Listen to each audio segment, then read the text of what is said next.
اقرأ كتاب الله ترق جنانه وتنل عظيم الأجر والغفران رتله روي القلب من نفحاته كالماء يروي لهفة العطشان. A'udzubillahi minasyaitonirrajim. Bismillahirrahmanirrahim. Alhamdulillahirabbil alamin, nahmaduhu wa nasta'in wa nastaghfiruh. Wa na'udzu billahi min shururi anfusina wa min sayyiati a'malina. May yahdihillahu fala mudilla lahu wa man yudlil fala hadiya lahu. Asyhadu an la ilaha illallah wahdahu la syarika lahu wa asyhadu anna Muhammadan 'abduhu wa rasuluh. Subhanaka la ilma lana illa ma 'allamtana innaka antal alimul hakim. Allahumma 'allimna ma yanfa'una wanfa'na bima 'allamtana wa zidna ilma. Rabbi yassir wa la tu'assir, Rabbi tammim bil khair, amma ba'du. Kita insya-Allah kita sambung tadabbur surah Al-Baqarah ayat 264. Sebelum tu kita tengok pengajaran ayat lepas, ayat yang 262 dan 263.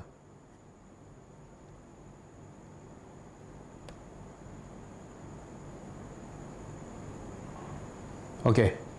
A'udzubillahi minasyaitonirrajim. Ayat 262. Allazina yunfiquna amwalahum fi sabilillah ثم لا يتبعون ما أنفقوا منا ولا أذى لهم أجرهم عند ربهم ولا خوف عليهم ولا هم يحزنون. Pengajarannya pertama, galakkan supaya orang beriman sentiasa menginfakkan hartanya pada jalan Allah untuk mendapat ganjaran yang besar di sisi Allah. Lahum ajrum 'inda rabbihim.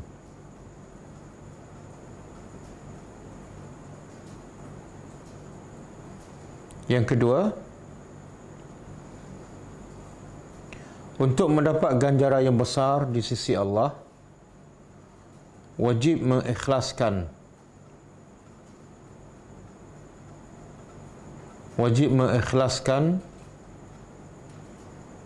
infak tersebut kerana Allah atau semata-mata fi sabilillah.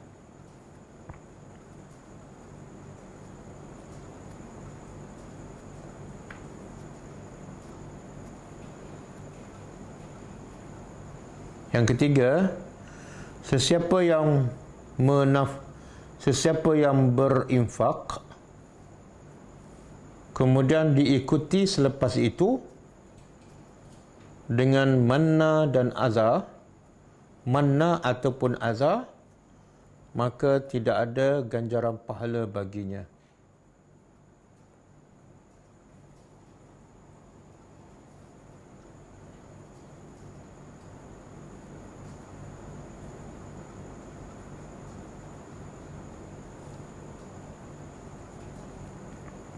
Yang keempat, manna dan azah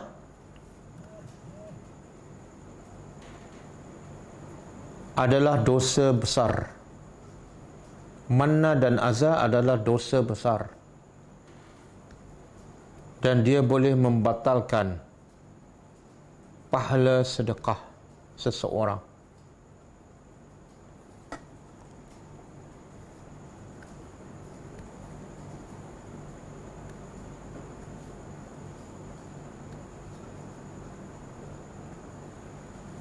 Yang keenam, yang kelima,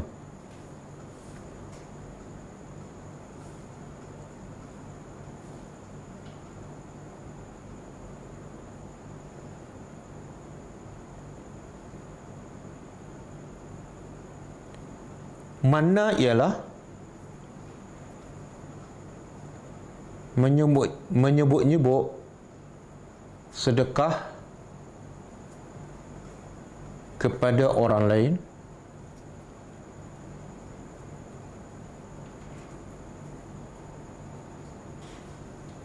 ataupun kepada orang yang disedekahkannya.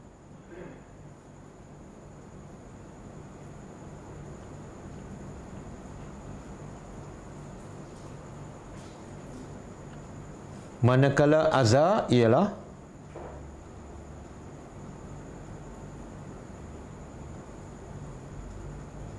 menyebut perkataan atau perbuatan yang menyakitkan hati penerima sedekah.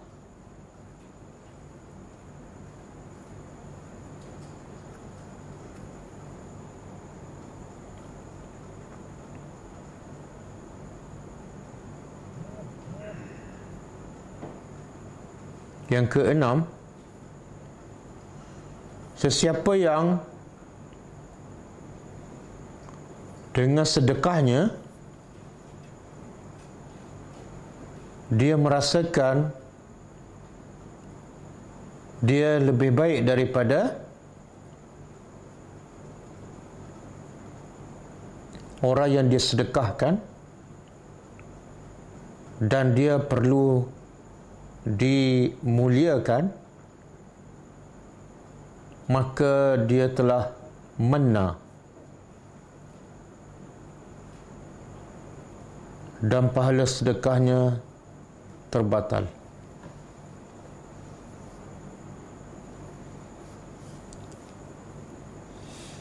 Yang ketujuh, ganjaran pahala yang terbesar ialah apa yang di sisi Allah, kerana dia adalah pencipta dan pemilik segala-galanya.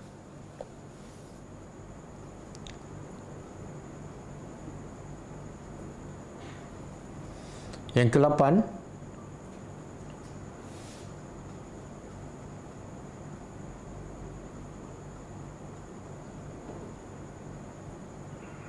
selain daripada ganjaran pahala yang besar di akhirat bagi sesiapa yang bersedekah,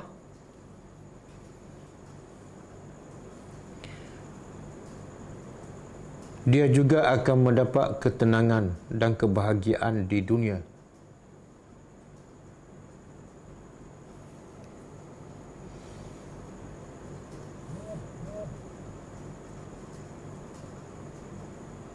Iaitu tidak ada rasa takut dan sedih dalam hidupnya.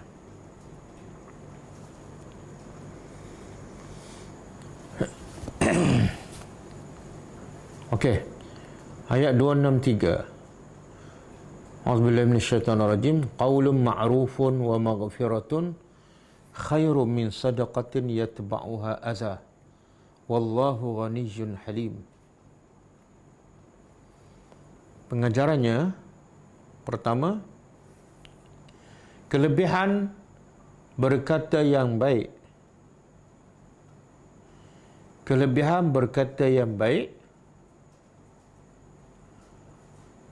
walaupun sepatah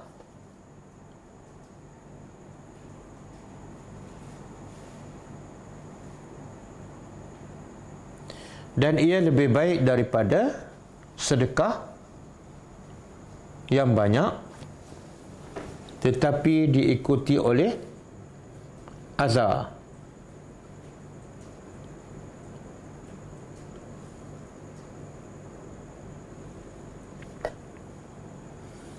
Yang kedua,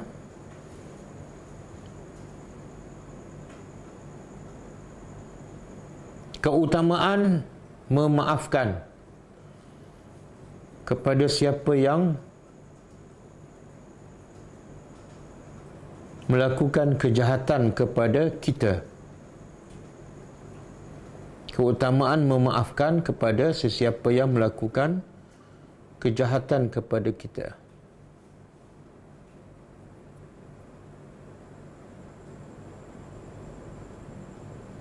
Dan ia adalah sifat ahli syurga.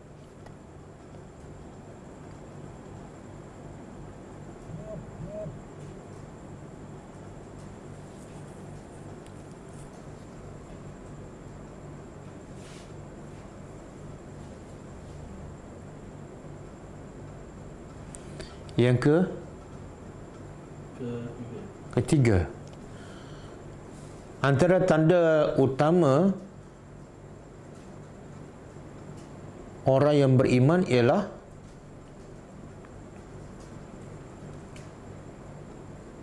berakhlak mulia.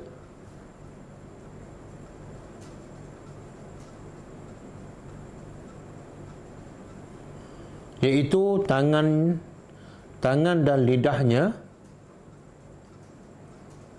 tidak menyakiti hati orang lain.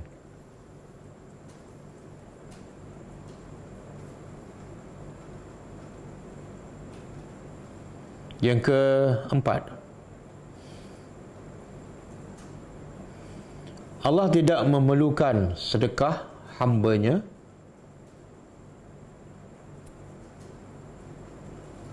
tapi hamba-Nya yang memerlukan pahala sedekah. Kerana Allah Maha Kaya.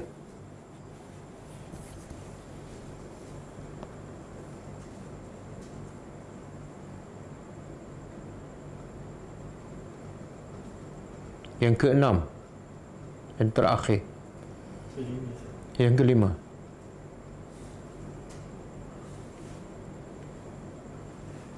walaupun ramai manusia yang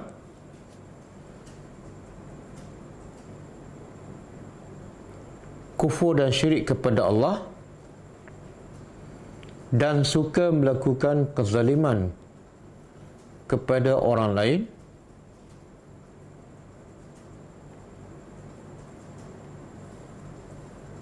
Allah tidak terus menurunkan azab ke atas mereka kerana Allah bersifat Al-Halim.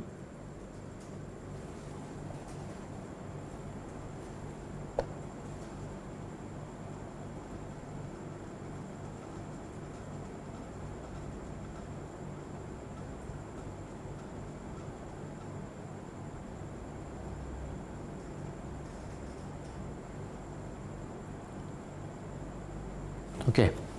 Habis kita sambung ayat seterusnya.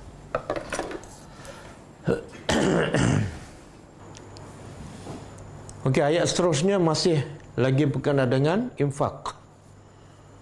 Ada banyak ayat kita belajar pasal infak. Daripada ayat berapa? In tuqridullah man zal ladzi yuqridullah qardan hasana. Allah menggalakkan orang beriman supaya memberi pinjam ataupun memberi infak pada jalan Allah dengan menggunakan perkataan pinjam.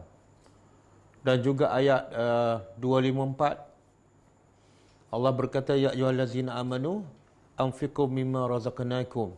Wahai orang beriman, kalau kamu beriman, infaklah harta yang kami beri rezeki pada kamu. Sebelum apa? Sebelum datang hari yang tidak ada la bai'un, tidak boleh jual beli, wala khullatu, dan tidak ada lagi kasih sayang, wala syafa'ah, dan tidak ada lagi syafaat ataupun kebal. Kemudian sebelum ni pun Allah dah beritahu kan, kelebihan orang berinfak iaitu seumpama satu benih dan keluar 7 tangkai dan setiap tangkai itu 100. Makna satu sedekah akan dapat kelebihan 700 dan lebih daripada itu. Kemudian Allah bagi amaran sebelum ayat ni, wahai orang beriman, Allah bagi amaran sesiapa yang berinfak tapi dengan syarat tidak diikuti selepas infak itu mana dan azar, maka mereka dapat lagi ganjaran pahala di sisi Allah dan di dunia mereka tidak ada rasa takut dan sedih. Okey. Lepas tu Allah bagi lagi amaran, daripada kamu berkata yang tidak baik dan menyakitkan hati orang miskin, maka lebih baik jangan bersedekah. Cukup dengan kamu berkata perkataan yang baik daripada kamu sedekah tapi menyakitkan hati. Dan ini sambungan. Jadi ayat pasal infak ni bukan dalam surah Baqarah je, dalam banyak-banyak ayat, banyak surah, banyak Allah menyentuh pasal infak. Kenapa? Bila sebut salat pun, lepas salat Allah sebut pasal infak. Sama ada zakat yang wajib ke ataupun sedekah yang sunat. Sebab infak ni adalah sebagai bukti manusia tu betul-betul beriman kepada Allah. Kenapa? Sebab dalam banyak-banyak amalan, puasa, haji, sedekah, kan? Yang paling sukar, yang paling susah, infak. Kenapa? Sebab dia nak keluarkan benda yang dia sayang. Kalau puasa tak kena keluarkan apa-apa. Kalau haji keluar untuk diri dia. Kalau berjalan melancong untuk diri dia. Tapi bila keluar harta untuk agama Allah yang tak nampak hasil, di situ ramai yang tewas. Okey. Jadi seterusnya Allah kata apa? Wahai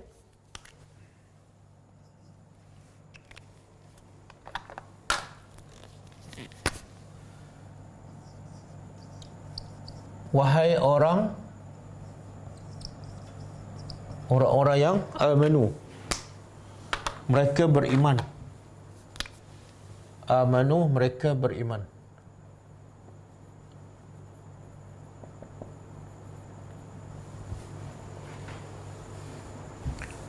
Bila Allah panggil dengan nama orang beriman, apa yang Allah nak? Satu, Allah nak begitu mulianya seseorang apabila ada iman. Jadi Allah sebut wahai orang beriman, itu menunjukkan iman tu satu benda yang mulia. Yang kedua, Allah nak bagi tahu, kalau kamu mengaku beriman, dengar apa yang aku nak cakap, dan sebagai bukti kamu beriman, kamu laksanakan apa yang aku akan perintahkan. Dan yang ketiga, Allah nak bagi tahu kalau kamu tidak dengar ataupun dengar tapi tidak laksanakan, sebenarnya itulah sebagai bukti kamu tidak beriman. Okey, apa perintahnya?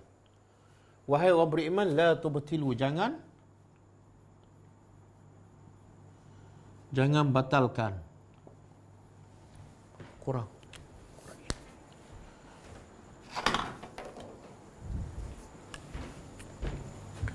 Jangan batalkan sadaqatikum, sedekah kamu. Apa mana batal? Sia-sia. Okey, jangan, Allah kata jangan kamu batalkan sedekah. Sebenarnya batalkan apa ni? Tak, sedekah ni kita bagi duit. Tapi Allah kata jangan batalkan sedekah. Sebenarnya batalkan sedekah ke batal pahala sedekah? Pahala sedekah. Jangan batalkan pahala sedekah. Mana orang ni dah ada pahala tak? Dah. Kan?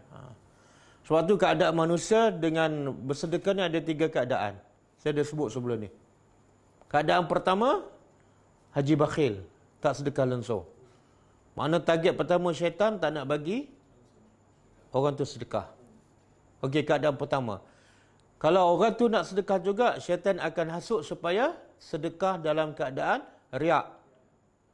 Bila dia riak, dia sedekah tu mula daripada hari pertama dah riak, dapat tak pahala? Itu tak dapat langsung. Sedekah tapi tak dapat pahala. Okey. Kalau orang tu, step yang ketiga, keadaan yang ketiga, bila orang tu sedekah dengan niat betul-betul ikhlas kerana Allah, syaitan akan kacau juga supaya yang betul-betul kerana Allah, yang betul-betul dah dapat pahala, tapi akhirnya pahala dia terbatal. Jadi syaitan akan hasut orang beriman, sama ada jangan bersedekah ataupun sedekah dalam keadaan riak, ataupun kalau tak ada riak pun, akhirnya sedekahnya terbatal. Okey tak syaitan? Mana kerja syaitan ni? Bukan kerja main-main. Dia buat kerja betul-betul, sungguh-sungguh. Jadi kalau syaitan yang jahat kerja sungguh-sungguh, nak sumbat manusia dalam neraka, kita nak selamatkan manusia daripada neraka, kena 10 kali lebih bersungguh-sungguh. Okey, jangan kamu batalkan pahala sedekah kamu. Dengan apa ni? Bil manni, dengan man. Mengungkit. Dia ulama kata macam ni, kadang-kadang mengungkit ni boleh jadi macam ni.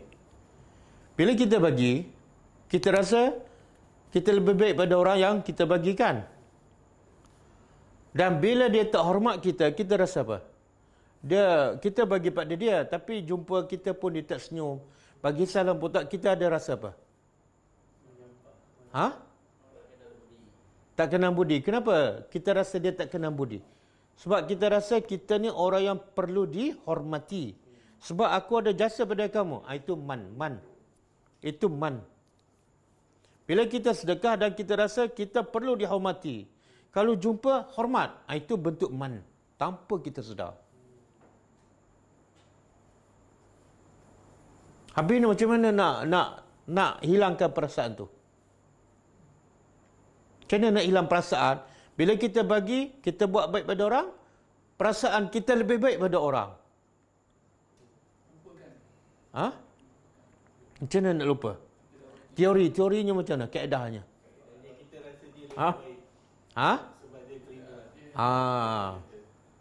Kita kena terbalikkan. Bila kita buat baik pada orang, kita sedekah, kita kena rasa dia lebih baik pada kita. Bila kita rasa dia lebih baik pada kita, dia tak hormat kita pun tak ada masalah. Sebab kita kurang baik pada dia. Kan? Cuma apa faktor yang membantu kita untuk kita rasa dia lebih baik pada kita? Apa faktor dia? Kenapa dia terima dia jadi lebih baik? Sebab dia bagi kita pahala. Sebab Allah kata dalam satu ayat, khuz min amwalihim sadaqatan tutahhiruhum wa tuzakkihim. Ambillah harta daripada orang kaya untuk apa? Tutahhiruhum, untuk bersihkan hati orang kaya. Jadi sedekah ke zakat tu sebenar kebaikan utama untuk orang kaya ataupun untuk orang yang berduit. Apa kebaikan? Tutahhiruhum, bersihkan hati dia daripada sifat kedekut, cinta dunia. Wa tuzakkihim, dan memuliakan akhlak dia. Satu, kita rasa orang yang terima lebih baik sebab dia memberi peluang untuk kita bersihkan dosa kita, bersihkan hati kita. Yang kedua, kalau kita ada 1,000 kan, kita ada 1,000 ringgit. Kita ambil 100 je,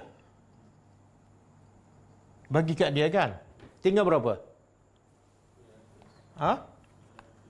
Tinggal 900.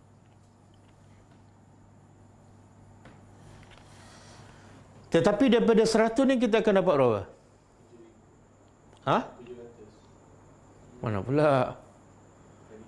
Yang kita sedekah 100 ni dapat berapa? Ayat 261. 100 kali 700. Berapa? 70,000 ke 7,000?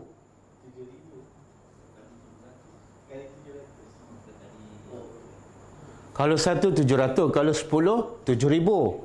Kalau 100, okey. Jadi nampak macam kurang duit kita kan? Tapi sebenarnya duit kita yang dah tolak 100 tinggal 900. Campur yang 100 betulkan jadi berapa? RM 70,000. Jadi totalnya berapa?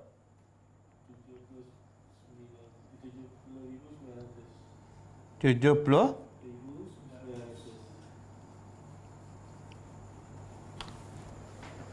Orang miskin dapat berapa?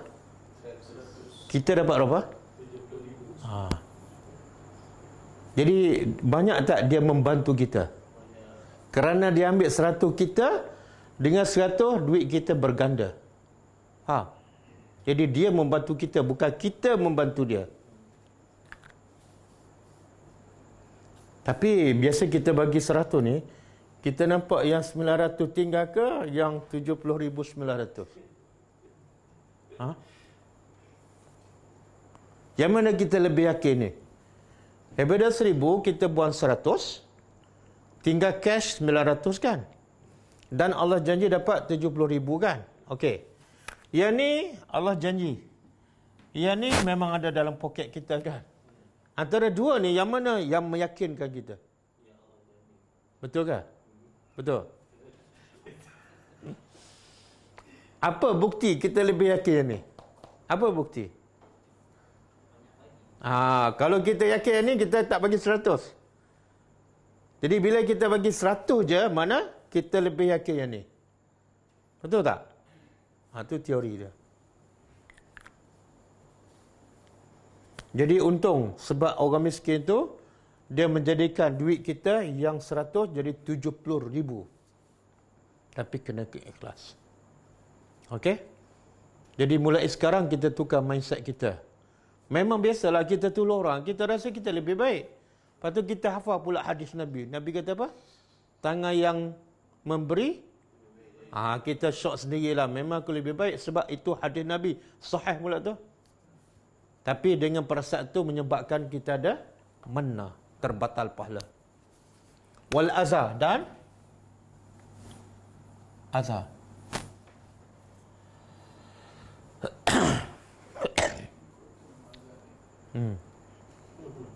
Yelah 2, 3, 4 hari asyik sebut nama azah je.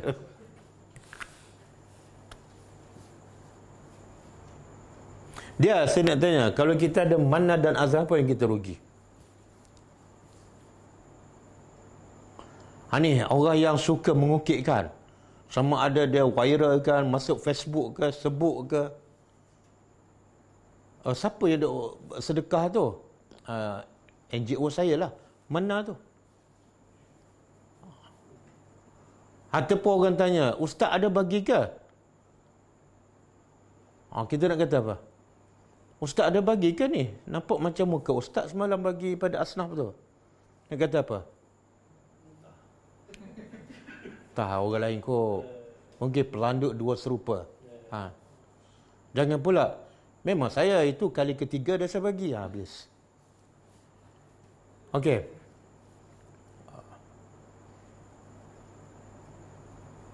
Saya tanya tadi soalan, apa yang kita rugi bila kita sedekah dan kita manna? Apa rugi? Kita kena tahu supaya kita dapat elakkan daripada manna dan azah. Betapa ruginya. Okey, sebelum tu saya nak sebut satu kisah. Kisah seorang lelaki yang menggambarkan kerugian orang yang bersedekah kemudian dia manna. Dia ada buat salah dalam satu kawasan, satu masyarakat lah. Kemudian dia dihukum oleh qadi, diberi pilihan sama ada dia ditampar 20 tamparan ataupun dia kena bayar 200 dinar ataupun dia kena makan lada yang pedas 50 biji. Jadi qadi kata kamu pilih. Lelaki ni kurus dan haji bakhil. Bila dia kurus, dia tak tahan kena penampar 50 biji tu. Dia tolak. Dan dia pula kedekut, dia tak nak bayar. Maka pilihan yang ada makan cili. Demi nak selamatkan duit tu. Dia pun makan 10 biji cili, dah tak tahan, pingsan.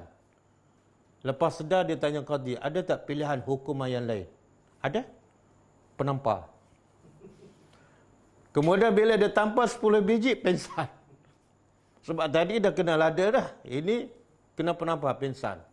Bila pingsan, dia tanya, ada hukuman lain? Ya, satu lagi hukuman.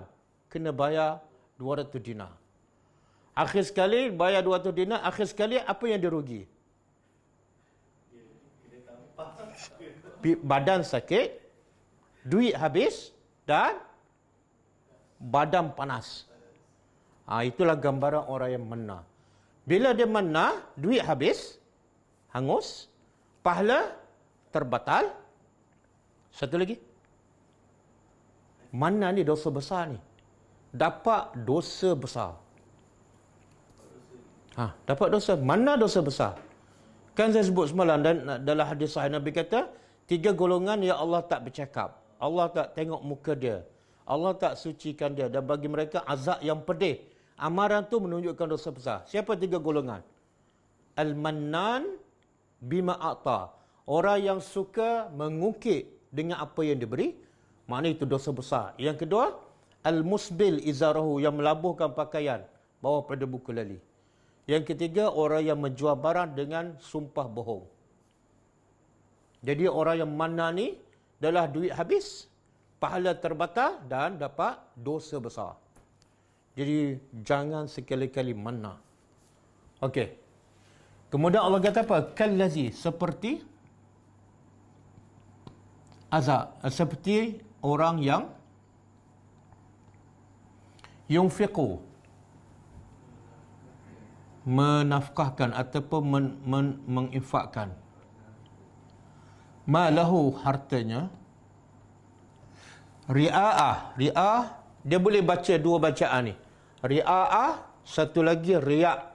Ria'ah. Kalau riya' dah jadi bahasa Melayu lah, walaupun asalnya Arab. Ria'ah, apa makna? Kerana riya'. Apa makna riya'? Riya' daripada ru'yatun. Ru'yatun. Ada satu lagi, sum'atun. Dua-dua penyakit ni. Riya' daripada ru'yatun, iaitu lihat. Bila dia buat sesuatu, nak orang lihat. Riya'. Sum'atun daripada dengar. Dia buat sesuatu, nak orang dengar. Dia cerita, tapi orang tak nampak gambar. Dua-dua sia-sia.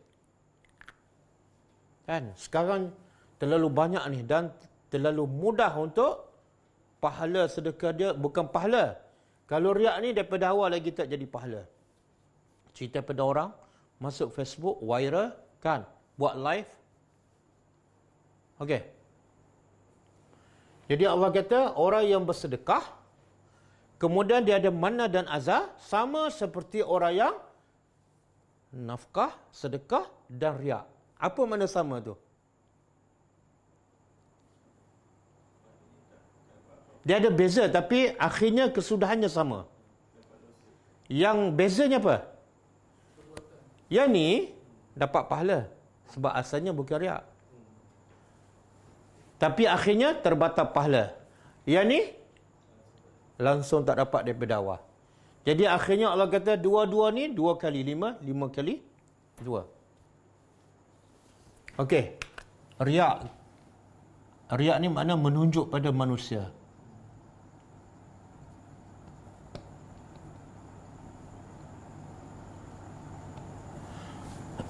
Wala yu'minu, dan tidak dia beriman kepada Allah. Wal yaumil akhir, dan hari akhirat. Kenapa Allah kata pertama dia infak kerana riak, nak menunjuk pada orang, kan? Lepas tu Allah kata dia tidak beriman pada Allah. Sebenarnya siapa orang ni?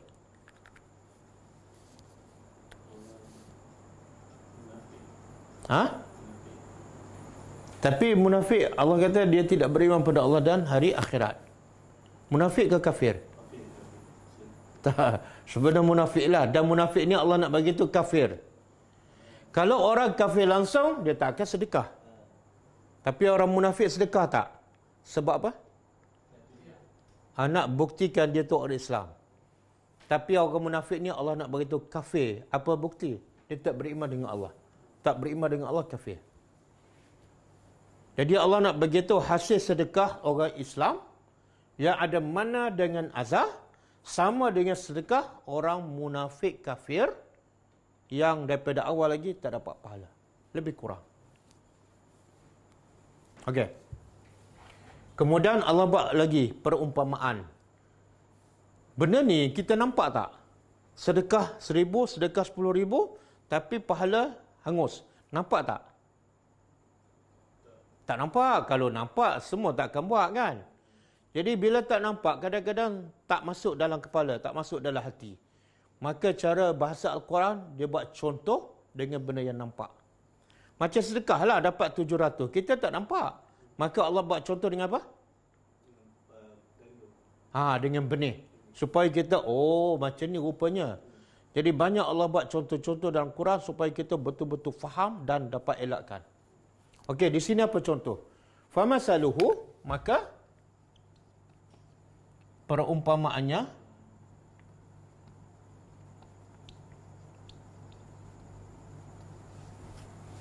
apa dia? Perumpamaannya ni balik pada apa ni? Yang sedekah kemudian manna dan azah, ataupun yang sedekah kerana riak. Contohnya sama kamasali, seperti Safwan. Apa makna Safwan? Batu licin. Jadi siapa yang nama Safwan tu, makna dia batu licin. Safwan batu licin. Saya tak tahu orang nama Safwan ni dia tahu tak makna tu. Kalau dia tahu daripada awal mungkin dia tak taruh nama kau. Batu licin. Alaihi, atasnya, atas batu tu ada apa? Turab. Dia terjemah tanah ke debu? Tanah debu lah. Okey. Lepas tu?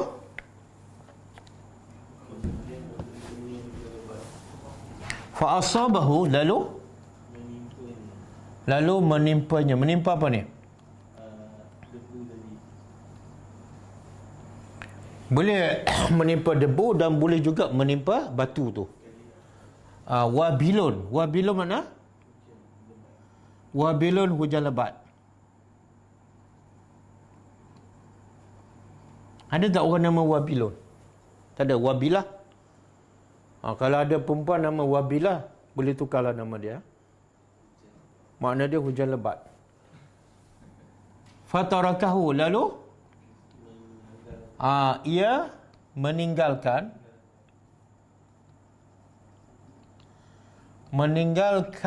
Meninggalkan apa ni? Batu tu salda. Salda tu makna licin. La yaqdiruna, mereka tidak apa? Tidak mampu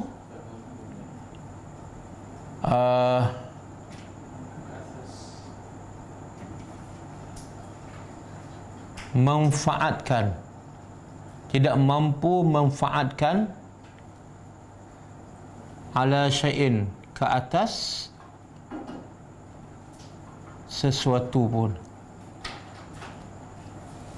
Mimma kasabu, dari apa yang kasabu mereka, apa yang mereka usahakan.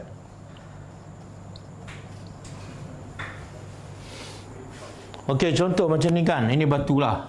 Batu licin ni. Atas batu ni ada apa? Pasir. Dia orang nampak pasir yang banyak ni. Bila turun hujan, orang akan bayangkan apa? Tak, orang tak tahu pun batu tu licin. Sebab batu ni dipenuhi oleh pasir. Pasir dan tanah lah. Jadi orang bayangkan pasir ni subur, bila turun hujan akan menghasilkan tumbuhan. Tapi oleh kerana batu ni licin, yang kedua hujan tu pula lebat, maka apa jadi? Bila hujan turun lebat di atas batu yang licin, walaupun penuh dengan pasir, apa jadi?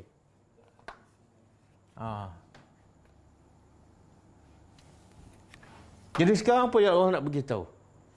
Pasir-pasir ni ibarat apa? Pasir-pasir ni ibarat apa? Infak dia. Hujan lebat tu ibarat apa? Manna dan azah. Manna ni macam hujan lebat menyapu licin pahala sedekah. Sebagaimana hujan lebat menyapu licin pasir. Kenapa batu licin? Sebab Allah nak bagi tahu, bila batu licin dan hujan lebat, satu biji pasir pun tak tinggal. Maka begitulah hebatnya mana ni, satu sen pahala pun tak tinggal. Oh. Cuba bayangkan kalau dia sedekah 10 juta. Kan? Heboh satu Malaysia kan. Jadi kalau nak mana dan azar, jangan sedekah banyak, sedekah RM1 je. Kalau rugi pun tak. Tapi biasa kalau RM1 dia tak mana pula kan. Yang besar, cek yang besar barulah mana kan. Banyak berlaku dalam masyarakat kita, betul tak?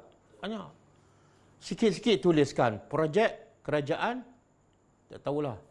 Kadang-kadang dia sedekah masjid kan, dia tulis masjid nama pengifak tu. Kadang-kadang kipas, tulis nama tu kat kipas. Infak daripada Datuk. Bukan Datuk lah sebab kipas je. Yalah, beras pun gambar kan. Gambar apa? YB, pada duit rakyat. Banyak tu. Kadang-kadang nama Allah bukan benda manfaat pun, hanya perhiasan. Itu pun dia taruh nama. Nama Al-Ghaffar, pengifak. Tulisan khat tu siapa dia? Tulis nama. Ya Allah. Dah lah, murah. Habis. Tak cerdik tak? Kenapa berlaku benda-benda macam ni? Sangat banyak berlaku setiap hari. Kenapa berlaku? Sebab apa? Sedekah aja cerita pada orang. Tambah-tambah dengan media sosial ni mudah sangat tersebar kan? Yalah, kenapa tu? Kenapa dia tak takut pahala sedekah hangus? Kenapa tak takut? Kenapa tak tahu? Tak ada buat Al-Quran lah. Ni bahaya tak ada buat Al-Quran. Cerita pahala sedekah terpadam dengan mana dan salwa tak ada dalam kelas fardu ain. Kan? Sebab tu ramai orang salat, ramai orang sedekah, tapi dia tak ada buat ayat ni. Sedekah je cerita pada orang. Lama hilang, saya pergi ke Sabah. Buat apa? Adalah buat kebajikan sikit. Mana? Saya pergi Mekah. Setiap kali saya pergi Mekah, mesti saya bagi pada orang yang minta sedekah tu. Habis. Mana?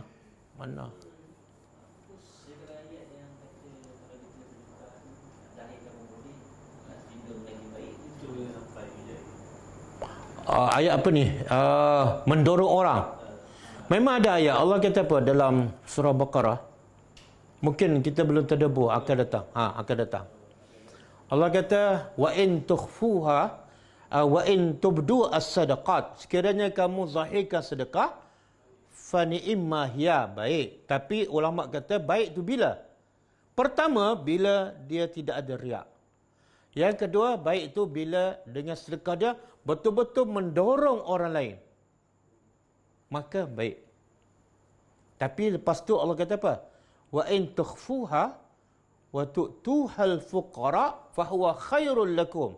Tapi kalau kamu sembunyikan dan kamu bagi pada fakir miskin, maka ia lebih baik daripada zahirkan sedekah. Tengok, Allah tahu.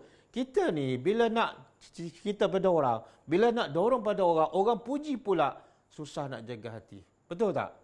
Tak payah cakap lah, Maka sebab tu Allah kata, yang terbaik, sembunyikan. Pernah dengar tak kisah Zainal Abidin bin Husain bin Ali?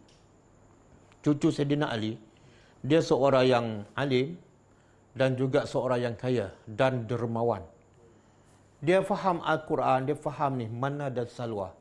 Jadi dia sangat takut sedekah dia terbatal. Maka apa dia buat? Dia bila dah gelap, orang semua tidur, dia pikul gandum, dia letak di depan pintu rumah orang miskin di Madinah. Ada lebih kurang 30-50 rumah. Dia sendiri pikul satu-satu bila ketika malam dan orang dah tidur. Dia tak suruh pekerja dia. Sebab dia kaya, dia boleh je ada pekerja apa semua. Kalau dia suruh pekerja dia tahu.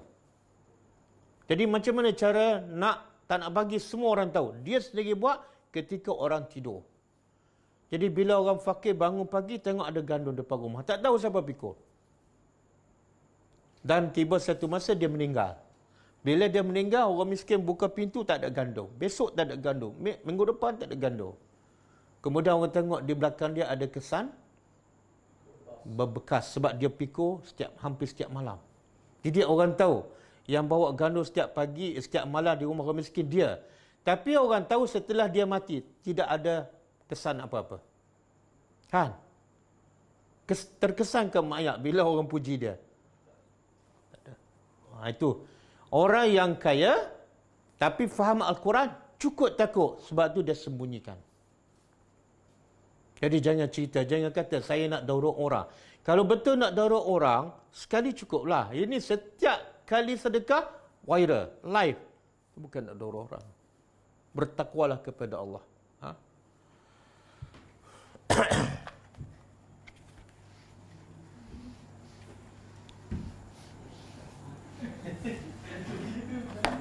Ha? Apa dia? Tak, kita bukan bagi tahu kita sedekah. Kita menyampaikan sedekah orang. Kita kalau nak berbangga dengan sedekah orang, lagi teruk. Dah lah dia tak bagi, tolong bagi sedekah orang, nak berbangga pula kan. Jangan berbangga dengan sedekah orang. Kalau sedekah kita sendiri, sembunyi. Tapi kalau sedekah orang sebagai bukti, kadang-kadang orang nak tengok kan.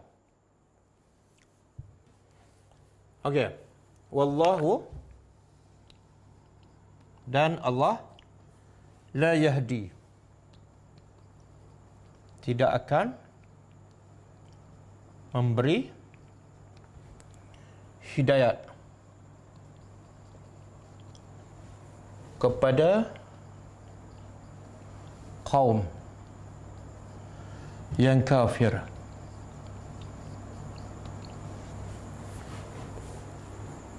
Okey, Allah tidak akan beri hidayah pada kaum yang kafir. Hidayah mana ni? Hidayah ada berapa? Hidayah ada berapa?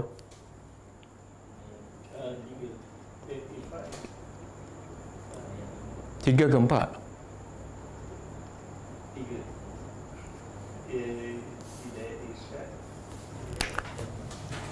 Hidayah ada satu apa? Hidayat ilmu ataupun irsyad, samalah. Okey, yang kedua taufik. Taufik ataupun amal. Yang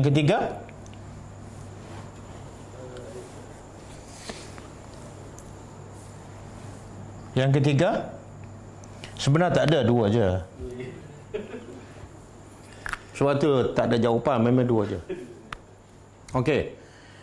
Jadi hidayah ilmu ni hak siapa ni?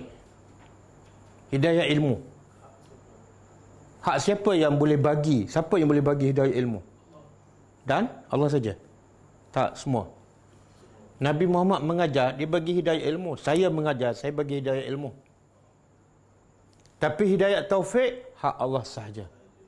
Apa beza ni? Ini semata-mata ilmu maklumat. Yang ni Allah bagi hidayah taufik supaya kita dapat beramal dengan ilmu. Ini hak Tuhan saja. Jadi bila yang kita minta setiap hari dalam surah Fatihah, Ihdinas siratal mustaqim, sebenarnya kita minta hidayah apa? Sebenarnya dua-dualah.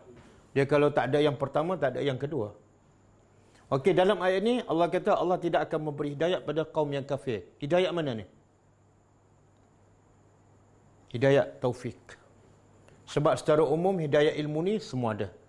Firaun pun ada hidayah ilmu. Sebab itulah bila lemas terus dia beriman kepada Allah. Okey. Sekarang Allah kata Allah tidak akan beri hidayah pada orang kaum kafir. Kenapa tiba-tiba keluar perkataan kafir ni? Dari mana ni? Siapa orang kafir ni? Makna munafik sedekah tak? Sedekah. Rupa dia Islam, tapi sebenarnya dia kafir. Ramai tak ni? Ramai ni. Sekarang kita orang Islam sangat marah kepada orang yang betul-betul kafir.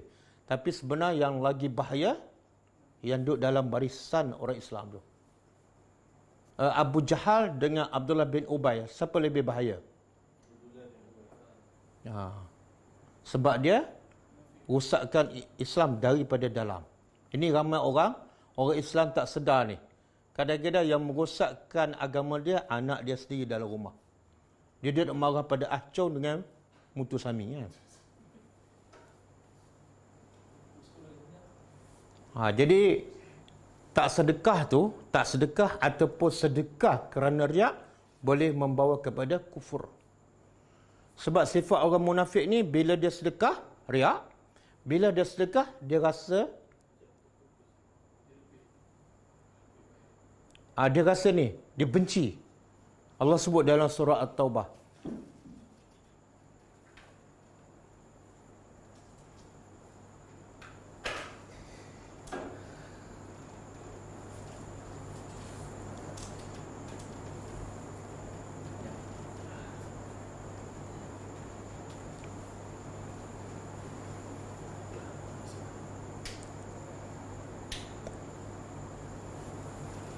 Okey, dah.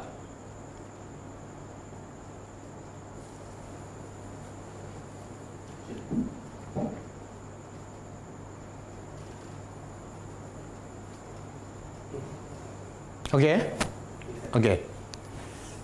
Jadi yang paling bahaya, orang kafir bahaya, tapi yang lagi bahaya ialah yang berupa Islam tapi sebenarnya dia kafir ni. Kalau dia bersedekah pun hati dia rasa macam berat je. Jadi bila kita sedekah, jangan rasa berat, sebab itu sifat orang munafik. Okey. Habis. Ayat seterusnya, wa masalul ladzi, dan perumpamaan. Banyak Allah buat perumpamaan. Dan Allah sebut dalam, saya lupa ayat. Tidak ada orang yang faham contoh-contoh perumpamaan yang Allah buat dalam Quran kecuali al-alimun. Contoh keldai ke, contoh ni batu ke, ada pasir apa semua. Allah kata tidak ada yang faham contoh yang Allah bagi dalam Quran kecuali al-alimun. Orang yang berilmu. Makna siapa baca contoh dalam Quran, dia tak faham, dia memang jahil lah. Bacalah 30 kali khatam, tapi satu contoh tak faham. Allah kata dia adalah orang jahil. Jangan main-main dengan tadabbur Al-Quran. Bila tak faham, jahil. Bukan yang tadabbur sesat. Yang tak tadabbur tu lebih mudah untuk sesat. Okey.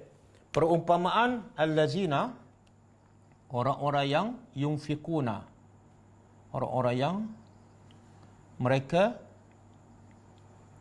infak. Amwalahum, harta mereka, ibtigha'a, kerana mencari mardatillah, keredaan Allah.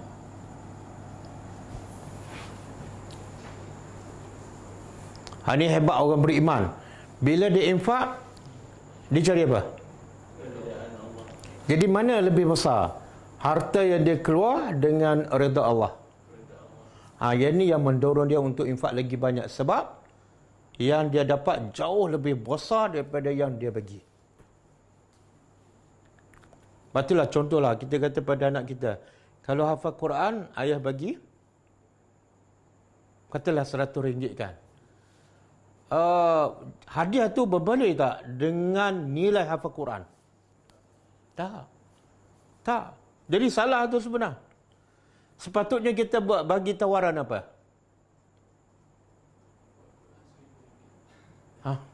RM1,000 pun tak boleh bayar dengan hafal Quran.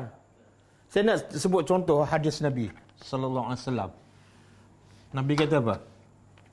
Innamal a'malu binniyat wa innamal likulli imri'in ma nawa. Kemudian faman kanat hijratuhu ila Allahi wa rasulihi fa hijratuhu ila Allahi wa rasulihi.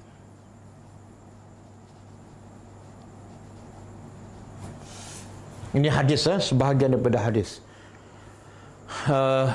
Nabi kata apa? Faman kanat, siapa yang hijrahnya kepada Allah dan Rasul. Apa tawarannya? Apa tawaran Nabi bagi? Maka hijrahnya ialah kepada Allah dan Rasul. Kalau hijrah dia nak cari Allah dan Rasul, dia akan dapat. Kenapa Nabi tak cakap siapa yang hijrah kerana Allah dan Rasul, dia akan dapat syurga? Kenapa Nabi tak cakap syurga?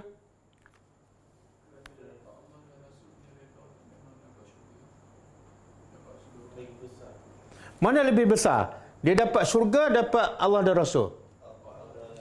Pengajarannya apa? Bila kita nak mendidik anak ke siapa pelajar ke, bila dia buat benda yang baik, kita kena tawarkan yang jauh lebih baik daripada amalan dia tu. Hafal Quran bagi 100. Tak berbalik lah. Sebab nilai hafal Quran bukan boleh dibayar dengan 100. Habis nak cakap apa? Adik kalau hafal Quran, lagi banyak hafal, adik akan naik syurga lagi tinggi. 100. Fahamlah? Okey. Jadi siapa yang infak harta mereka kerana mencari redha Allah. Wa tasbitan, dan tasbitan apa dia? Tengok. Dia terjemah apa tu?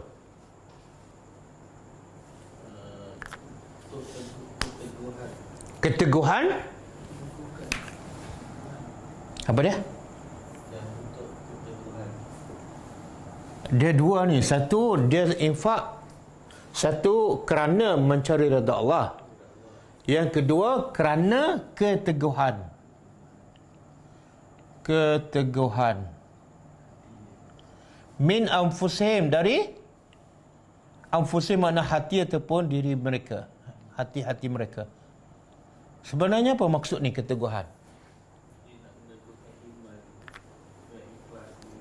Dia ada 2 ataupun 3 tafsiran tasbitan. Pertama, dia sedekah infak untuk mencari redha Allah. Yang kedua, dia sedekah tu kerana hati dia betul-betul teguh, iaitu betul-betul yakin dengan janji Allah. Ramai yang sedekah tapi syak, betul tak dapat pahala. Betul tak kan? Bagi pada orang ni betul tak dapat pahala. Belum ada tasbitan. Boleh faham? Sebab tu bila orang ni dah betul-betul yakin pada janji Allah, agak dia bagi sikit ke banyak? Macam Abu Bakar, tasbitan. Keyakinan dia betul-betul terpahat dalam hati dia. Macam kita lah. Nak bagi ke tak? Nak bagi tak? Seminggu tak jadi lagi bagi dah. Kadang-kadang sedekah subuh kan? Sedekah subuh dia masuk RM1 tabung. Tabung tu dekat mana? Dalam rumah dia. Dah sebulan dalam rumah. Tak keluar-keluar pun. Itu bukan sedekah. Sedekah ni kena keluar. Selagi duduk dalam rumah kita bukan kan? Lepas tu cerita pula pada orang. Saya setiap pagi RM1. Duduk kat mana? Dalam rumah. Makna belum ada tasbitan. Makna yang kedua tasbitan ialah bila dia nak bersedekah, orang beriman, dia betul-betul cari yang terbaik. Dari segi apa? Yang dia sedekah yang dia sayang. Yang kedua, dia sedekah kepada orang yang betul-betul memerlukan. Kalau orang miskin yang betul-betul berhajat. Itu makna tasbitan. Boleh? Makna hati dia, kadang-kadang orang dah bagi, lepas tu dia fikir, ya Allah menyesal. Lepas tu dia bagi 100, ya Allah menyesal, patut bagi 50. Itu bukan tasbitan. Jadi yang terbaik bila bagi, anggap benda tu, lepas bagi lupa terus. Itu tasbitan.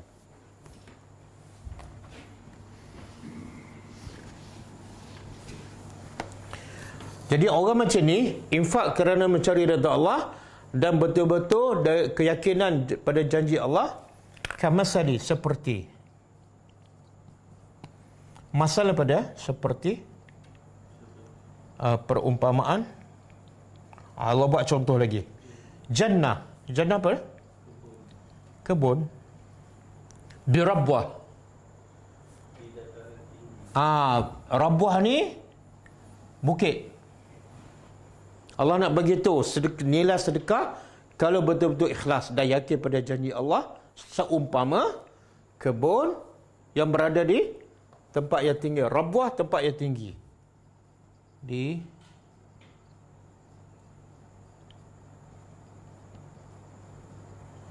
Kemudian lepas tu tempat tinggi tu asabaha, ditimpa wabilun. Wabilun apa tadi? Hujan lebat. Kena beza. Wabilun bukan setakat hujan, hujan lebat. Hujan lebat. Fa'atat, maka hasilnya, maka ia menghasilkan apa dia? Ukulaha. Ukulaha buahnya, buah-buahannya, di'faini, 2 kali ganda. Okey, kalau hujan lebat kan. Kalau hujan tak lebat, Allah kata fa'illam yusibha, maka sekiranya lam yusibha, tidak menimpanya, wabilun, hujan lebat. Okey, katalah hujan tak lebat, renyah-renyah aja. Apa dia? Fatallun. Fatallun hujan yang sedikit. Fatallun lawan dia wabilun. Maka dia terjemah apa? Hujan? Hujan renyah. Wallahu bima ta'malun, dan Allah dengan apa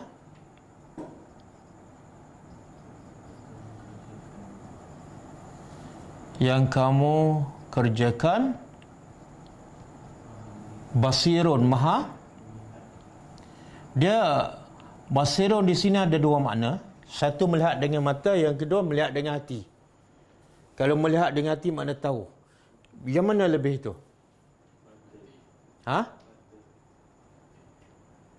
Dia yang lebih tepat ialah melihat dengan hati. Sebab kalau melihat dengan mata, belum tentu tahu. Tapi kalau melihat dengan hati, Allah tahu bukan setakat apa yang kita buat, tapi niat dalam hati.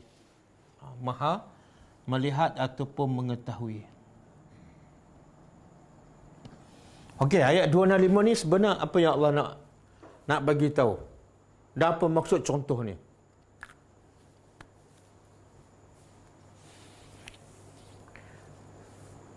Boleh faham?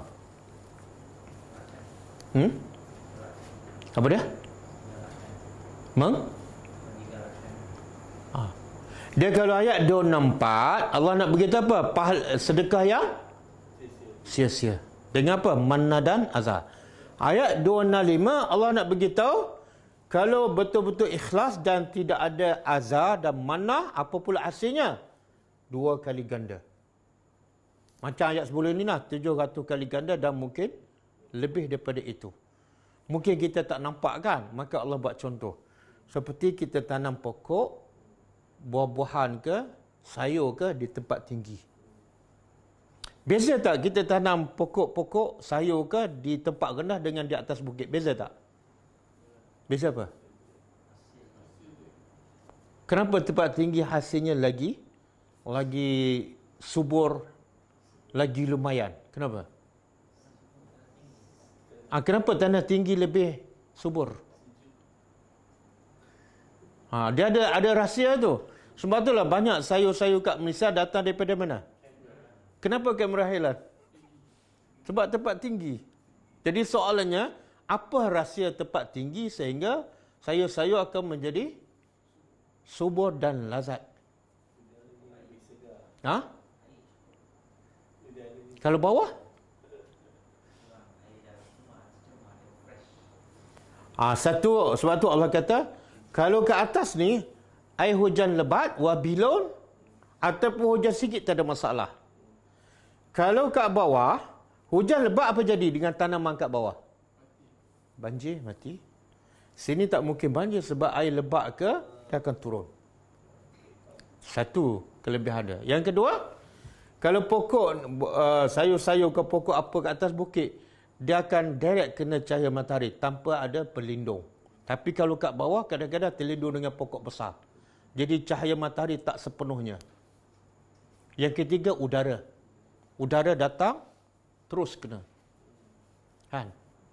Dan ada orang buat kajian, pokok-pokok ni kalau di tempat yang tinggi, rasa dia lagi lazat. Tengok Allah nak dorong kita sedekah sampai Allah buat contoh macam tu. Jadi kalau betul kamu ikhlas dan tasbitan, hasil dia memang lumayan. Hujan lebat ke hujan sikit memang lumayan. Tapi syaratnya apa? Mardatillah dan tasbitan. Tasbitan apa tadi? Jangan duk goyang. Bila orang cerita, Allah, kita baru sedekah 1,000. Tiba-tiba kawan kata, ada peluang perniagaan ni, memang cepat untung. Ya Allah, saya baru sedekah. Habis. Nampak tak? Sebab tu kalau boleh, lupa terus. Betul, kawan saya 3 orang melabur sebulan, kaya. Ya Allah, modal 500 je. Saya baru je sedekah habis. Itu makna tasbitan. Bila dia bagi, dia lupa terus. Datang tawaran hebat ke lumayan, tak masuk dah. Tak masuk. Sebab apa? Yang dia dah akan dapat apa dia? Bukan 1 juta, mardatillah. Tu dia perlukan apa ni? Dia perlukan apa? Latihan. Sebab tu ada ulama' mentafsirkan tasbitan min anfusihim. Nafsu ni dia ada 3 kan? Anfusihim nafsu lah. Dia ada 3. Satu, nafsu ammarah lisu. Dia selalu suruh buat benda jahat, termasuklah suruh kerikut. Yang kedua, lawamah. Bila kadang-kadang dia bagi, dia menyesal, dia kutuk diri dia. Kenapa aku dah bagi sedekah je, gelap masa depan anak aku nanti. Tapi tasbitan apa dia? Mutmainnah. Bila dia bagi, habis. Kamu ceritalah apa-apa tak masuk. Dan semua tu perlu pada latihan. Sebab tu ulama' kata cara nak dapat tasbitan ataupun jiwa mutmainnah, kena bagi. Lepas tu goyang-goyang sikit, bagi lagi. Akhirnya kita infak tu menjadi macam minum air je. Jadi seronok pula. Dia perlu pada latihan.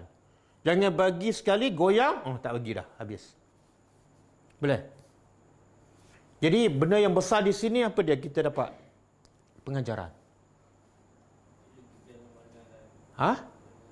Pengajaran paling besar sekali.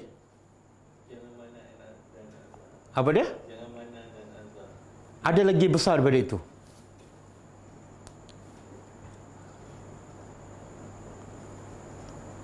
Apa dia? Redha Allah. Betul lah redha Allah. Tapi ada satu lagi. Kerana benda ni lah kita bekerja lagi nak dapat redha Allah. Kerana benda ni. Tak. Apa sifat Allah yang paling utama? Rahmat Allah. Kita perasan tak? Allah bagi duit dia. Lepas tu dia galakkan, sedekah dapat 700. Lepas tu dia larang, jangan mana, jangan azar, jangan sia-siakan sedekah kamu. Kemudian dia bagi tahu pula, kalau mardatillah tasbitan, dia buat contoh macam ni. Makna Allah bersungguh-sungguh nak kita dapat pahala. Ya Allah, padahal duit dia, harta dia, betul tak? Sayangnya Allah pada kita, bila kita tak buat lagi, memang kita tak tahulah nak kata pekak badak, tak tahulah. Kan? Jadi Allah nak bagi tahu, nilai duit kamu ni tak boleh dibayar dengan mardatillah. Tak boleh bayar. Sebab bila kamu dapat redha Allah, di akhirat besok kamu akan dapat apa? Syurga yang kekal abadi. Bukan setakat 700 je. Okey.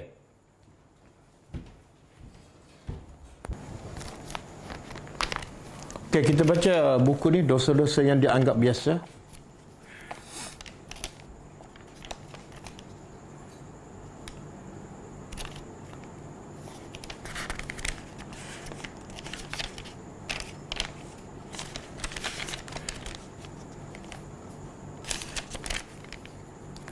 Dosa yang ke-40, kata penulis Hafizahullah, Dosa ke-40, muka surat 114. Muka surat 114. Dosa yang ke-40 iaitu menggunakan bejana ataupun bekas yang dibuat daripada emas dan perak. Dan ini adalah dosa besar. Kata penulis, saat ini hampir setiap toko alat-alat, setiap kedai alat-alat dan perabotan rumah tangga menjual aneka ragam bejana yang terbuat daripada emas dan perak ataupun bejana yang disepuh dengan keduanya. Disepuh makna disaluklah. Demikian juga dengan orang-orang kaya dan hotel-hotel mewah. Bahkan saat ini bejana emas dan perak dijadikan barang berkelas dan memiliki gengsi tersendiri jika dihadiahkan sebagai cenderamata kepada kawan karib ataupun kolega pada kesempatan-kesempatan tertentu. Sebahagian orang ada yang tidak memanjang barang-barang itu di apa ni? Tak apalah, kita skip lah. Tetapi mereka pergunakan dalam kesempatan-kesempatan pesta ataupun dipinjamkan kepada kawan-kawannya yang memerlukan. Kadang-kadang dia tak pakai tapi dia bagi kawan, maka hukumnya sama, dia tetap berdosa. Semua hal yang disebutkan di atas dalam syariat Islam hukumnya haram. Dalam hadis yang diriwayatkan oleh Ummu Salamah, Rasulullah SAW memberikan ancaman kepada mereka. Beliau bersabda, innal ladzi ya'kulu aw yashrabu fi aniyatil fiddah waz zahabi innama yujarjiru fi batnihi nar jahannam. Maksud dia, sesungguhnya orang yang makan dan minum di bekas daripada perak dan emas. Bekas makan minum ni termasuklah sudu, garpu, cawan, dibuat daripada emas ataupun perak. Maka Nabi kata sesungguhnya ia sedang membarakan dalam perutnya dengan api neraka Jahannam. Okey, apa hikmah tak boleh pakai mangkuk pinggan sudu garpu daripada emas dan perak, sama ada lelaki ataupun perempuan? Sebabnya kata ulama, dalam hadis tak sebut, cuma ulama buat kesimpulan, sebabnya ialah dia boleh menyakitkan hati orang-orang miskin ataupun menyebabkan orang miskin rasa rendah diri kan. Cuba bayangkan orang miskin datang rumah kita, kita hidangkan mangkuk pinggan daripada emas, apa dia rasa?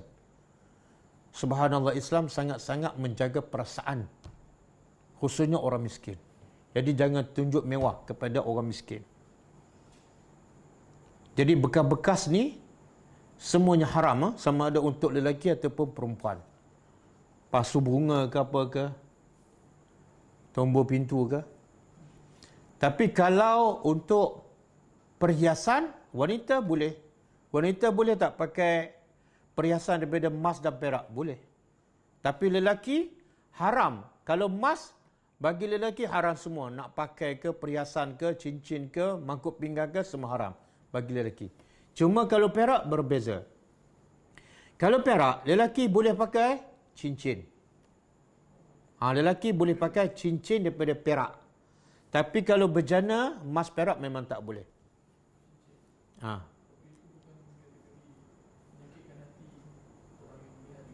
Tak, sebab itulah dibenarkan perak. Perak tu kurang sikit. Kan? Yang paling mahal, emas. Kalau kita nak jaga hati orang miskin, jangan pakailah. Jual cincin tu, bagi duit ke orang miskin tu.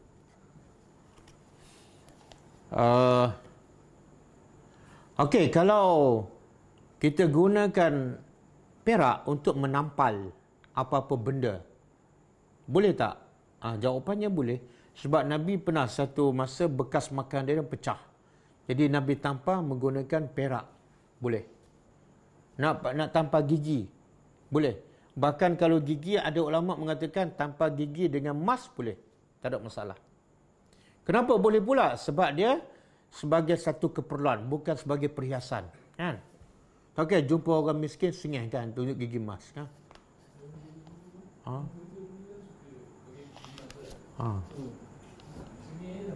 Tapi orang miskin tak angkat pun kalau emas duduk dalam mulut tu.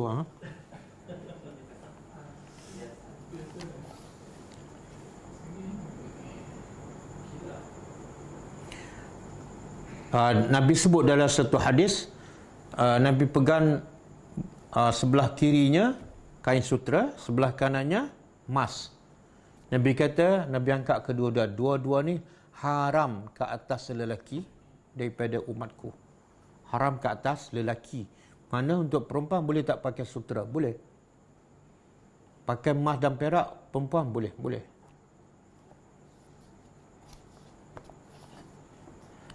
Jadi kalau lelaki dia suka perempuan. Sebab tu bila banyak balasan Allah sebut di syurga bagi lelaki bidadari. Yang perempuan pula apa dia? Barang perhiasan. Kan? Perempuan suka emas dan perak kan? Okey, ketentuan hukum di atas berlaku untuk semua perabotan. Perabot pun tak boleh. Dan perlengkapan makan. Seperti piring, garpu, sendok, pisau untuk menyuguhkan makanan kepada tamu. Menghidangkan makanan kepada tamu. Kaleng kuai. Bahasa apa tak tahu. Kaleng kuai. Dihidangkan saat pesta dan bejana. Semua tu tak boleh. Tapi sekarang banyak tak orang kaya pakai sudu, garpu, kadang-kadang mangkuk tandas pun daripada emas. Dan benda ni disebut dalam hadis kan, apa yang Allah haramkan kat dunia, di akhirat besok semuanya halal. Emas, perak, sutera untuk lelaki halal. Arak. Sebagai orang berkata, kami tidak menggunakan bejana-bejana tersebut, tapi hanya menyimpannya di almari sebagai hiasan. Semacam ini juga tidak dibolehkan, demi mencegah kemungkinan dipakainya perabot-perabot tersebut. Wallahu a'lam. Orang harus sebut kita bersyukur, contoh dengan bersedekah, nanti Allah tambah. Apakah perkara yang Allah tambah tu? Okey, Allah sebut dalam Quran, la in syakartum la azidannakum. Sekiranya kamu bersyukur, aku akan tambah. Tambah apa ni? Dia sebenarnya Allah bercakap dengan siapa? Orang beriman. Bila Allah bercakap dengan orang beriman, maka nikmat yang paling utama bagi orang beriman apa dia? Tambah keimanan. Sebab itulah syukur tu, bila kita dapat nikmat, Nabi kata bila kita dapat nikmat, kita bersyukur. Dan Nabi kata syukur itu adalah baik untuknya. Nabi tak kata nikmat tu baik, tak. Sebab nikmat kadang-kadang melarakan manusia. Dengan nikmat jadi musibah. Bila nikmat tu akan jadi baik? Bila manusia bersyukur. Jadi yang Allah tambah tu apa dah? Kadang-kadang rasa lagi nak taat pada Allah. Rasa lagi nak bersyukur. Itulah nikmat yang Allah tambah sebenarnya. Kadang-kadang kita rasa apa? Rasa qanaah. Sifat cukup dengan ada. Itu pun satu nikmat. Sebelum ni tamak je. Sentiasa rasa tak cukup. Akhirnya kita jadi hamba dunia. Nak lagi. Nabi kata, siapa yang ada satu lembah daripada emas, dia nak kedua. Bila nak dua, bila ada dua, dia nak. Oh, itu musibah besar tu. Akhirnya dia akan jadi hamba dunia. Maka sifat orang beriman apa dia? Qanaah. Cukup. Jadi kadang-kadang Allah tambah nikmat tu bila kita bersyukur dengan apa? Sifat qanaah. Akhirnya kita guna masa, umur kita untuk kejar yang lebih mahal pada dunia, iaitu akhirat. Wallahu a'lam.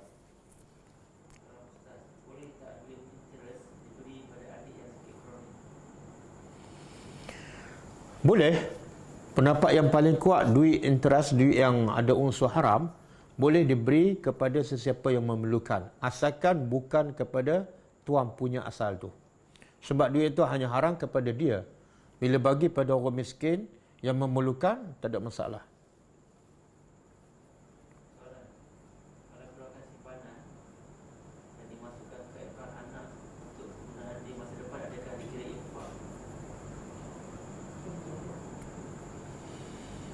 Tak, dia macam ni. Nabi sebut dalam satu hadis, antara kamu infak fi sabilillah dengan kamu infak kepada ahli keluarga, infak kepada ahli keluarga adalah lebih besar. Apa makna infak? Bagi untuk dia makan, bagi untuk dia pakai, bukan bagi untuk simpan. Bila sebut simpan, belum infak. Sebab ramai orang salah faham kan. Bila dia bagi pada anak, dia rasa tak dapat pahala infak. Itu kewajipan saya. Tak. Hadis sahih. Siapa yang bagi makan pada isteri, pada anak, bagi pakaian, dia dapat 2 pahala. 1 pahala tanggungjawab dia. Yang kedua, pahala sedekah. Pahala sedekah. Jadi kalau dia simpan, belum tentu jadi infak. Belum tentu. Tetapi bila dia mati, anak dia guna untuk benda yang salah. Dia tak akan dapat pahala tu. Jadi infak ialah dia bagi untuk anak dia guna terus. Makan ke, pakaian ke, wallahu alam. Kalau sedekah, kalau kira-kira tu sama juga. Tetapi bila dia mati, anak dia, isteri berkira-kira dengan suami buat duit, sedangkan nafkah suami yang wajib disediakan. Macam mana? Dia kata kalau berkira-kira tu sama juga ke Ustaz, bolehkah isteri berkira-kira dengan suami buat duit? Tak, contoh berkira-kira macam mana? Mungkin tak, dia kena faham. Mana ni, siapa yang berkira-kira? Tak, orang yang memberi. Suami, kalau suami yang berkira-kira, itu dia panggil mana. Tapi kalau isteri yang diberi, berkira-kira itu bukan mana. Sebab dia bukan pengifak. Yang pengifaknya suami. Itu dia panggil apa tu? Kalau isteri, suami bagi duit pada isteri, tapi isteri berkira sangat, dia bukan mana. Dia panggil apa? Tak cukup makan. Kalau sedekah lepas tu goyang, maksudnya takut. Adakah dia jadi tak ikhlas, lepas tu bagi lagi, lepas tu goyang lagi? Adakah berdosa sebab tak ikhlas? Sedekah tapi dia takut lah. Dia nak lawan kot latihan lah. Macam saya sebut tadi lah, nak dapat tahap tasbitan, kena ada latihan. Bila goyang, bagi lagi. Goyang, bagi lagi. Akhirnya, dia contohlah, binatang. Kadang-kadang binatang buas kan. Kadang-kadang kita tengok yang bermain dengan binatang buas, siapa? Budak. Kan? Kadang-kadang binatang besar diheret oleh budak. Sebenarnya, adakah hari pertama terus budak boleh jinakkan binatang? Tak. Semua tu perlu latihan. Perlu latihan. Sama juga, nafsu ni dia macam binatang. Kita kena latih, kena jinakkan, kena sabar. InsyaAllah satu masa, dia akan tunduk. Betul, percayalah. Bila kita lawan-lawan, akhirnya, dia jinak. Dan tak ada masalah dah. Tak goyang, insyaAllah. Soalan, kalau yang tulis itu adalah orang yang menerima tanpa keizinan bukan dari yang memberi macam mana pula? Maksudnya dia viral kat orang yang terima tu yang tulis. Itu tak dikira. Orang yang memberi, tak wairakan, tak heboh, tapi yang menerima tu. Dia macam ni, kalau kita ikhlas, sebaik-baik kita jangan bagi tahu siapa yang bagi. Kadang-kadang dia viral tu sebab dia tahu. Dari mana dia tahu? Kita juga bagi tahu. Kan? Kadang-kadang punca dia viral, punca daripada kita. Sebab itulah sedekah yang terbaik. Kalau boleh jangan bagi tahu. Ustaz, macam mana tak nak bagi tahu? Saya sendiri bagi. Boleh? Caranya apa? Ini ada orang bagi. Siapa? Siapa nama dia? Ada orang bagi. Sebenarnya dialah. Dia tu orang kan? Kalau dia tanya kali ketiga, siapa yang bagi? Awak nak duit kan nak tahu siapa yang bagi? Kalau nak tahu siapa yang bagi duit balik. Bolehkah sedekah niat agar diberi kebaikan kepada keluarga, jauh penyakit, ampun dosa ibu bapa? Dia niatkan sedekah, dia niatkan supaya Dia sebenarnya sepanjang kita belajar kan, sepanjang kita belajar pasal sedekah, apa tawaran yang Allah bagi tahu? Ada tak pasal sembuh penyakit? Jadi Allah nak bagi, contohlah, Allah nak bagi syurga, kita nak rumah flat. Kan pelik tu. Sebab itulah Nabi, macam saya sebut tadilah, siapa yang berhijrah kepada Allah dan Rasul, Nabi tak kata syurga. Allah kata apa? Nabi kata apa? Allah. Bila dapat Allah, lebih besar daripada syurga. Dan Nabi pun sebut, bila kamu minta syurga, minta apa? Yang paling tinggi. Nabi tak kata, bila minta syurga, tengoklah keadaan kamu, sesuai kat mana. Kat pintu, minta kat pintu je lah. Tak. Nabi suruh kita tamak untuk minta yang terbaik. Jadi kalau Allah nak bagi redha Allah, saya nak tanya ni. Saya nak tanya kepada yang bertanya. Dia kata kalau sedekah untuk niat disembuhkan penyakit kan. Ya Allah nak bagi apa redha Allah? Saya nak tanya. Antara kita sihat, Allah tak redha, dengan kita sakit, Allah redha. Yang mana lebih baik? Ya Allah, jangan tersilap pilih. Nabi Ayub sakit tak? Hampir 20 tahun. Tapi Allah redha tak sepanjang dia sakit? Dan kita sihat 20 tahun. Belum tentu Allah redha. Jadi mintalah yang Allah tawarkan. Wallahualam. Soalan dari Facebook. Tolong tanyakan Ustaz, kalau kita cerita dekat pasangan kita yang kita dah sedekah untuk share happiness, boleh ke? Dia kalau kita nak cerita pada isteri, tengok apa tujuan. Tengok apa tujuan. Kalau kita cerita pada isteri dengan tujuan nak mendorong dia, dia pun banyak duit tapi kedekutkan. Okey, tak apa. Tapi kalau cerita tu sebab nak berbangga, kan? Kamu sedekah 1,000 kan? Aku sedekah 2,000. Itu tak boleh. Tak boleh. Kalau seorang isteri nak menyimpan duit gaji dia sendiri atau sebahagian dari nafkah dari suami, kena minta izin atau begitu suami dulu ke?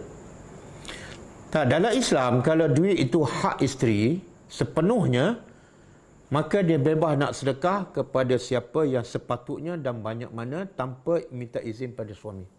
Tanpa perlu dia beritahu suami. Tapi kalau duit belanja yang suami bagi pada isteri, yang sepatut dia guna untuk belanja rumah, dia tak boleh guna untuk sedekah. Kecuali kalau betul-betul dah belanja dah cukup, memang ada lebih kan. Lebih pun tak banyak, dia nak sedekah itu tak apa. Sebab dah dilaksanakan tanggungjawab yang sepatutnya.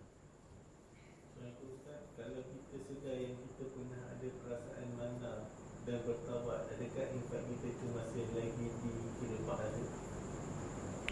Kalau saya kata tak dikira pahala. Dia macam inilah, kita bersangka baiklah kepada Allah. Sebab ada contoh orang kafir. Ini orang kafir. Orang kafir, masa dia kafir, dia sedekah buat sekolah, buat hospital kan juta-juta. Dapat pahala tak? Tak. Tapi bila dia masuk Islam, yang dia sedekah tu betulkah tak jadi pahala? Subhanallah. Kalau yang kafir sedekah ketika syirik pada Allah, bila masuk Islam betulkah jadi pahala? Maka kita dulu manna, bukan syirik pun. Tiba-tiba kita bertaubat, semoga Allah pulangkan balik pahala tu. Kalau ada orang buat tamparan gigi emas dan orang itu mati, sebelum ditanam perlu dicabut gigi emas tersebut.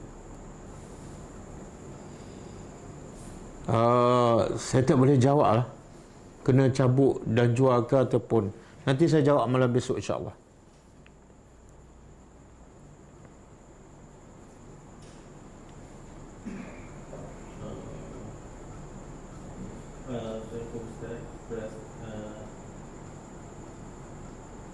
Perasaan wujud tu macam mana mohon pencerahan? Ujub ni lebih kepada rasa bangga. Rasa bangga. Kalau riak ni dia buat amalan supaya orang nampak. Kalau sum'ah dia buat amalan supaya orang dengar. Contoh dia baca Quran kan. Sebelum tu perlahan je. Bila orang masuk je dia kuatkan. Itu dia panggil sum'ah. Ujub ni dia rasa dalam diri dia. Seorang-seorang. Bagus aku ni. Solat malam kan. Masa ketika muda. Orang lain semua solat malam dah tua kan. Itu ujub. Seorang-seorang. Syak sendiri. Dia rasa diri tu baik.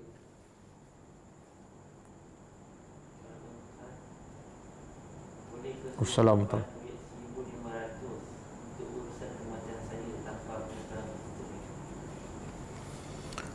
Simpan duit 1,500 untuk urusan kematian tanpa pengetahuan.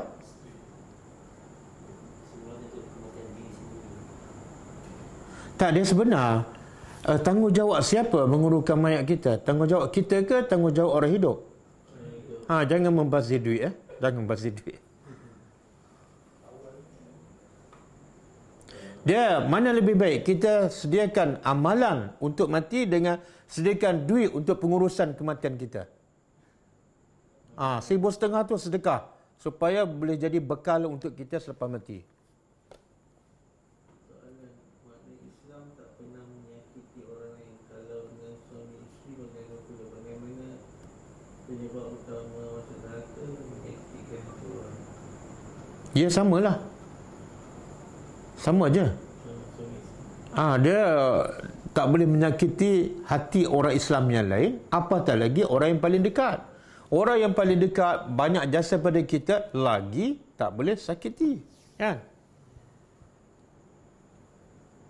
Sebab tu Nabi kata, wanita ni akan boleh masuk syurga nampak macam mudah tapi susah. Pertama, dia solat 5 waktu, mudah kan? Yang kedua, puasa bulan Ramadan, okey lagi. Yang ketiga ni fail. Dengar cakap suami selagi mana? Ni suami cakap je bantah. Suami cakap je, abang ni pandai cakap je, cuba abang buat sendiri. Kan? Tu biasanya fail. Duit riba atau rasuah atau yang haram, boleh tak nak bagi makan atau belanja anak dan isteri? Dia tak boleh lah. Kalau dia dan untuk keluarga dia tak boleh. Tapi kalau bagi lain daripada itu, boleh. Ustaz, bolehkah terangkan sedikit mengenai sedekah sunnah? Dia sebenar diviralkan, banyaklah ustaz-ustaz bercakap kan. Dia kata sedekah subuh. Dalilnya sabda Nabi dalam satu hadis yang sahih. Nabi kata setiap pagi ada 2 malaikat akan berdoa kepada tuan rumah tu. Satu malaikat akan berdoa, ya Allah, gantilah harta yang dia sedekah. Malaikat berdoa bila? Waktu subuh. Okey? Jadi malaikat akan berdoa kepada tuan rumah. Bila tuan rumah tu sedekah, maka malaikat berdoa, Allah gantilah harta yang dia sedekah. Satu lagi malaikat akan berdoa, ya Allah, binasalah harta tuan rumah yang tak sedekah, kedekut. Dalam hadis tu ulama kata malaikat berdoa waktu subuh. Bukan Nabi kata kena sedekah waktu subuh. Dua benda yang berbeza. Jadi jangan Nabi sebut dalam bentuk yang luas. Luas apa dia? Boleh sedekah 1 hari. Tapi kita sempitkan, kena sedekah subuh. Lepas tu bila tak ada miskin, masuk tabung dalam rumah. 3 kali subuh tak keluar-keluar dari rumah kan. Jadi sebenarnya tidak ada sedekah subuh. Dan kita akan jumpa nanti ayat. Ayat akan datang. Allah kata apa? Sifat orang beriman apa dia? Yunfikuna amwalahum bil-laili wan-nahar. Orang beriman sedekah siang dan malam. Kenapa nak sempitkan waktu subuh? Dan juga dalam surah Ali Imran, sifat ahli syurga, yunfikuna fis-sarra'i wad-dharra. Mereka infak ketika senang dan ketika susah. Bila masa. Jangan sempitkan.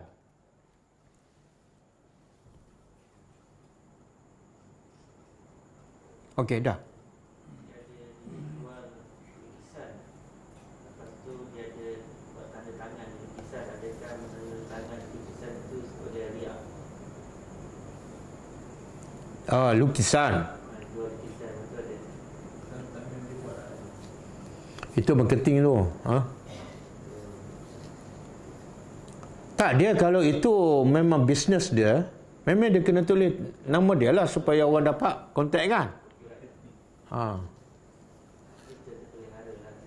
Tapi dalam bab lukisan ni pula pandangan agama tak berapa bagus. Kalau cari makan dalam dengan kerjaya dia melukis, tak baguslah. Kalau lukis makhluk yang bernyawa, ulama khilaf, ada mengatakan haram. Tapi kalau lukis dalam bentuk pemandangan saja, okey, tak ada masalah kan. Wallahu a'lam. Jadi kalau boleh, kalau lukis makhluk bernyawa, elakkan. Okey.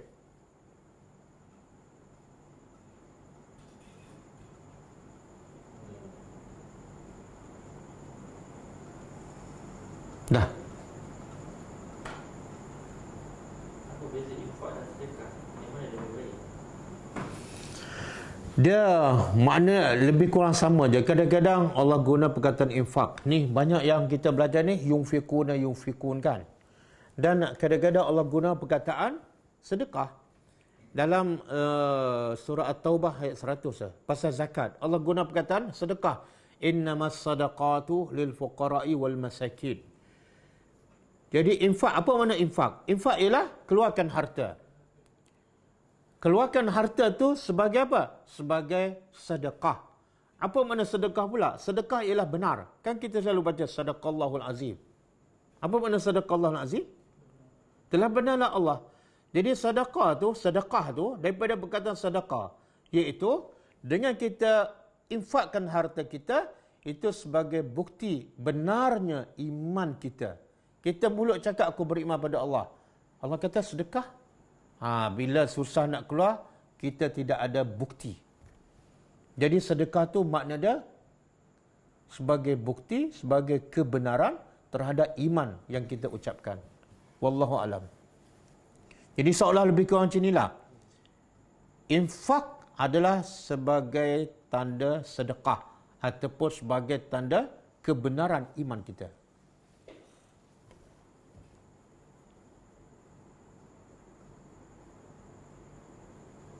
Memberi derma kerana malu kepada peminta adalah adakah ikhlas? Tak ikhlaslah. Kenapa malu pada orang minta sedekah? Kalau kamu kedekut, tunjuklah kedekut. Kenapa nak berlakon?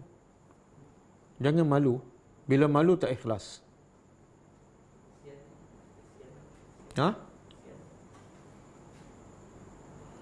Tak, dia memanglah bila sebut orang miskin, kita kena kesian lah.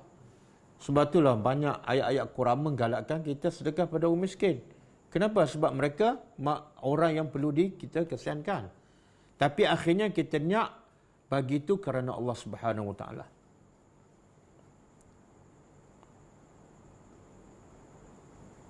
Assalamualaikum Ustaz. Waalaikumsalam warahmatullahi.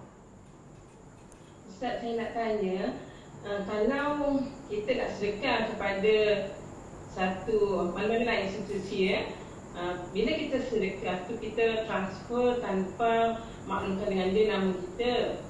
Tapi saya kata kena beritahu juga untuk rekod. Kita kalau boleh kita tak nak bagi tahu supaya kita rasa macam dia orang tahu dah yang kita bagi. Tapi pihak yang terima tu kata dia nak juga nama sebagai rekod. Apa pandangan Ustaz? Bagilah nama siapa-siapa. Tak mesti bagi nama kita kan. Dia nak rekod kan. Dia nak rekod je, bagi nama samaran kita ke. Dia saya nak beritahu, yang menguruskan sedekah orang dia kena faham. Dia bukan setakat menguruskan sedekah orang, tapi dia kena bantu supaya orang yang sedekah dapat pahala. Jangan dia menguruskan dan dia juga menjadikan sedekah orang tu tak dapat pahala. Kenapa? Bagi nama. Saya nak tulis. Dia menjadikan sedekah orang tu terbatal pahala kan. Contoh macam orang biasa bulan Ramadan. Orang buat apa? Morek-morek kan. Jual dah buka puasa.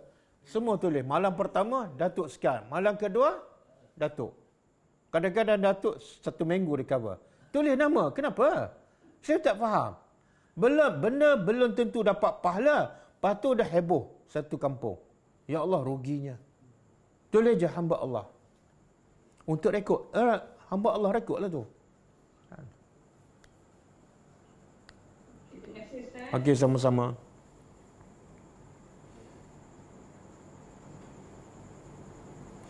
Salam Ustaz, keutamaan zikir ataupun selawat. Berapa selawat setiap hari? Dia ada sahabat tanya Nabi, selawat yang terbaik kan? Nabi kata, setakat yang kamu mampu. Dia kata, aku mampu 10. 10. Aku mampu 20. 20. Jadi, selawat ni, selawat ke zikir ke, yang paling baik apa dia? Yang paling baik. Bukan aksar yang paling banyak. Sebab tu Allah sebut dalam surah Al-Mulk, Allazi khalaqal mauta wal hayata liyabluwakum ayyukum ahsanu amala. Kena faham. Allah kata Allah ciptakan kehidupan dan kematian untuk menguji kamu apa hasil ujian yang Allah nak tengok. iaitu ahsan amala. Amalan yang terbaik bukan paling banyak. Jangan salah faham. Dan kata Al-Fudail bin Iyad, ahsanu amala makna satu, paling ikhlas. Yang kedua, paling menempati sunnah Nabi. Tak ada yang ketiga paling banyak. Ada orang selawat 10, tapi betul-betul ikhlas dan selawat pun daripada Nabi. Ada orang selawat 1000, tapi tak ikhlas dan selawat pun bukan daripada Nabi. Mana lebih baik? Yang 10. Yang 10. Wallahu a'lam. Dah. Okey. Kita jumpa lagi malam besok insya-Allah dan kita tutup dengan membaca tasbih kafarah. Subhanakallahumma wa bihamdika asyhadu an la ilaha illa anta astaghfiruka wa atubu ilaik. Assalamualaikum warahmatullahi wabarakatuh. كتاب الله ترق جنانه وتنل